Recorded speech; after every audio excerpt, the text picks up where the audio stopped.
उदयपुर में आलोक विद्यालय पंचवटी में एक शिक्षक के साथ हुई मारपीट के मामले ने तूल पकड़ लिया है।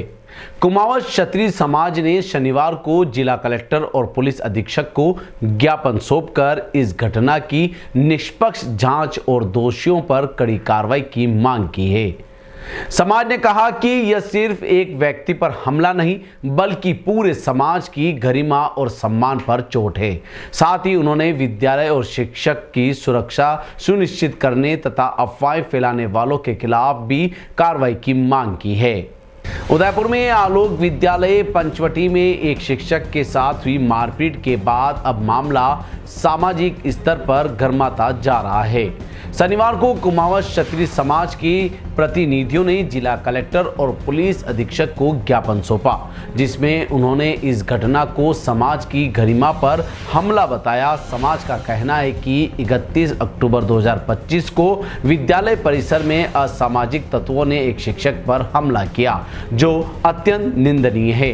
ज्ञापन में यह भी कहा गया कि विद्यालय प्रशासन ने छात्रों से पूछताछ कर साफ कर दिया कि यह मामला केवल अनुशासन से जुड़ा था और किसी प्रकार की अनुचित घटना नहीं हुई थी। इसके बावजूद कुछ लोगों ने बिना प्रमाण के इस विषय को बढ़ा चढ़ाकर पेश किया, जिससे शिक्षक और विद्यालय दोनों की छवि धूमिल हुई है। कुमावत समाज ने प्रशासन से 3 प्रमुख मांगे रखी है, जिसमें पहली घटना में शामिल सभी असामाजिक तत्वों की पहचान कर उन्हें के खिलाफ सख्त कानूनी कार्रवाई की जाए। दूसरी, विद्यालय और शिक्षकों की सुरक्षा सुनिश्चित की जाए ताकि भविष्य में ऐसी घटनाएं दोबारा न हो।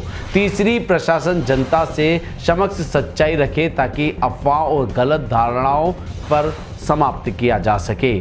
समाज ने कहा कि उनका उद्देश्य किसी तरह का टकराव नहीं बल्कि न्याय और सम्मान की रक्षा है। उन्होंने चेतावनी दी कि यदि शीघ्र कार्रवाई नहीं की गई तो समाज सामूहिक रूप से आंदोलन का रास्ता भी अपना सकता है। भारतीय कुमावत क्षत्रिय महासभा उदयपुर के तत्वाधान में संपूर्ण कुमावत समाज उदयपुर का यहाँ जिला कलेक्टर पर एकत्रित हुआ। घटनाक्रम जो कल आलोक स्कूल पंचवटी का जो घटनाक्रम है उसमें अपनी जो सही बात है उसको रखने के लिए कुमावत समाज के सभी सदस्य यहाँ उपस्थित हैं।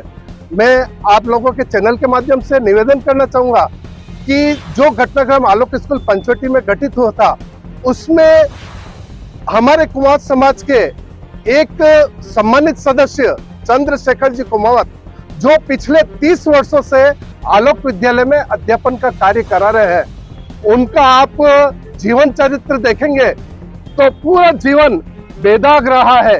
कभी कोई अप्रिय घटना या कुछ भी ऐसी घटनाएं नहीं घटित थी उनके द्वारा कि समाज में कोई आक्षेप उनके द्वारा लगा सके। लेकिन कल कुछ लोगों ने उनको मोहरा बनाकर एक घटनाक्रम बनाया जिसमें आलोक स्कूल में जो विद्यार्थी पंचवटी में पढ़ती है बच्चियां, उनके द्वारा यह कहलाया गया कि उन्होंने हमारे साथ में छेड़छाड़ की है और चंद्रशेखर जी उसमें दोषी है। मैं आपको बताना चाहूंगा कि चंद्रशेखर जी सम्मानित सदस्य होते हुए पिछले 30 वर्षों से आलोक स्कूल में अध्यापन का कार्य भी करा रहे और उनके द्वारा ऐसी कोई घटना नहीं। वह चंचल स्वभाव के जरूर है, वह बच्चों के पास जाकर अनुशासन की बात करके पढ़ाई कराने में उनका सहयोग करते हैं, लेकिन उनका जो स्वभाव था बच्चे के पास जाकर वो इस तरीके कि भाई तो पढ़ाई नहीं करा, पढ़ाई कर, इस तरीके से हाथ लगाकर वो बातचीत करते थे, जिसको कुछ अभिभावकों ने बच्चों को उकसाकर इस तरीके से बेड टच का नाम देकर एक उनके खिलाफ कोई आपराधिक मामला दर्ज कराना चाहते हैं। हम संपूर्ण कुमावत समाज आप सभी के चैनल के माध्यम से आग्रह करना चाहते हैं कि उनमें कोई दोष नहीं है। चंचलतावश, अनुशासनवश उन्होंने पढ़ाई करने के लिए बच्चों को यह कहकर कि भाई तुम पढ़ाई में आगे रहो, होमवर्क नहीं करके लाए, अगली बार होमवर्क करके लाना, इस प्रकार बच्चों को डांटा था, जिसका एक बतंगड़ बनाकर उस बतंगड़ को बहुत बड़ा रूप दे दिया गया, जिसमें हम सभी यह चाहते हैं निष्पक्ष जांच प्रशासन द्वारा कराई जाए। निसंदेह हम सभी आपसे प्रशासन से आग्रह करें कि चंद्रशेखर जी के स्वभाव को देखिए, 30 वर्षों की उनकी तपस्या पढ़ाई की देखिए, उनके द्वारा जो बच्चे पढ़ाए गए हैं वह आज कई बच्चे बड़े बनकर उदयपुर में ही नहीं देश विदेशों में भी अध्ययन करके अपना व्यवसाय विदेशों में भी कर रहे हैं और कई प्रशासनिक पदों पर भी बच्चे विराजमान हैं। तो मैं आप सभी से हाथ जोड़कर आग्रह करता हूं कि जो व्यक्ति गलत नहीं है उनके खिलाफ निर्दोष है, उनके खिलाफ द्वेषतावश कोई ऐसी कार्रवाई नहीं करे। हमारी प्रशासन से मांग है कि आप जांच कर परख कर 10 जनों से बातचीत करके, वहाँ स्कूल के अन्य अध्यापकों से बातचीत करके, स्कूल के बच्चों से बातचीत करके कोई भी कार्रवाई करे तो उस कार्रवाई को ध्यान में रखकर और उनके 30 साल की सेवा तपस्या को ध्यान में रखकर आगे की कार्रवाई करें। इसी के लिए हम आज जिला कलेक्टर को, जिला पुलिस अधीक्षक को ज्ञापन देने के लिए समस्त उदयपुर का कुमार समाज यहाँ पर एकत्रित हुए हैं और पुनः आपसे ये आग्रह है कि एक निर्दोष व्यक्ति को नहीं फंसाया जाए। मेरा नाम है कविता, सारस्वत में आलोक में टीचर हूँ। मैंने सारी लाइव घटना मेरे आंखों के सामने देखी है। वो एकदम से आए और चिल्लाते हुए, वो सुन ही नहीं रहे थे किसी की। वो पूरी गैंग बना के आए थे और वो मारने के हिसाब से आए थे। तो हमने उनको समझाया कि आप पूरा बात तो बताओ, हमें पता तो पड़े कोई चीज़ का, पर वो सुन ही नहीं थे। वो गाली गलौज करने लगे। जब वो कुर्सियाँ तोड़ रहे थे तो मैंने उनको रोका। मैंने बोला कुर्सी मत तोड़ो, सामने मेरे बच्चे दिख रहे हैं, उनके लग जाएगी। और जो कुर्सियों के टुकड़े थे वो मेरी क्लास में गिर रहे थे। तो मैंने उनको रोका तो मेरे को गालियाँ देख के और मेरे को अंदर भेजने के लिए बोला। फिर मैंने उनको पूछा बात क्या हुई, आप शांति से बात तो करो। तो उन्होंने बोला, मेरा गला पकड़ा और अंदर घुसा दिया।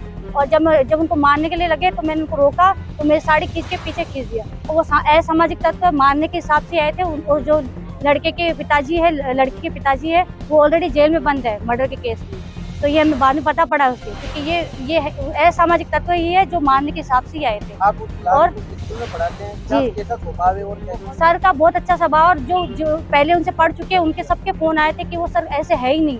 उनके सबके मैसेज आ रहे हैं मेरे पास कि वो सर हम जिससे हम पढ़े हुए वो ऐसे हो ही नहीं सकते। और उनका स्वभाव बहुत अच्छा है। वो सबसे पोलाइटली बात करते हैं और वो हमेशा हंसते रहते हैं। वो सर प्रशासन से क्या मांग करना चाहिए? प्रशासन से मांग है कि कार्रवाई की जाए और ये जो उन पे जो मुकदमा हुआ वो बिल्कुल गलत है, क्योंकि हम वो बिल्कुल गलत है। उस पर कार्रवाई हो, बेबुनियाद है। उनके साथ ऐसा व्यवहार नहीं करना चाहिए था। और अगर वो मतलब मारने के लिए आए थे तो उनको ये सोचे कि अपनी बेटी को प्रोटेक्ट कर रहे हैं और एक लेडीज पे वो हाथ उठा रहे हैं। आप तो पुलिस लेके आते, शांति से बात करते, बैठ के बात करते तो हमको मामला समझ में आता। पर वो डायरेक्ट मारने के लिए आए थे। वो स्कूल जलाने की बात कर रहे थे कि हम बच्चों सहित स्कूल जला देंगे, आग लगा देंगे। तो हमने उनको बोला ऐसा मत बोलो, क्योंकि अगर हम सब आ जाते तो हमारे बच्चे इकट्ठे हो जाते तो बच्चों पे गलत असर जाता, जो एक अच्छी बात नहीं है। इसलिए मैं प्रशासन से मांग करूंगी कि इनकी कार्रवाई की जाए और उनको दोषियों को सजा दी जाए जिन्होंने ऐसा व्यवहार किया स्कूल में आके, और स्कूल जैसी पवित्र जगह को उन्होंने बदनाम किया।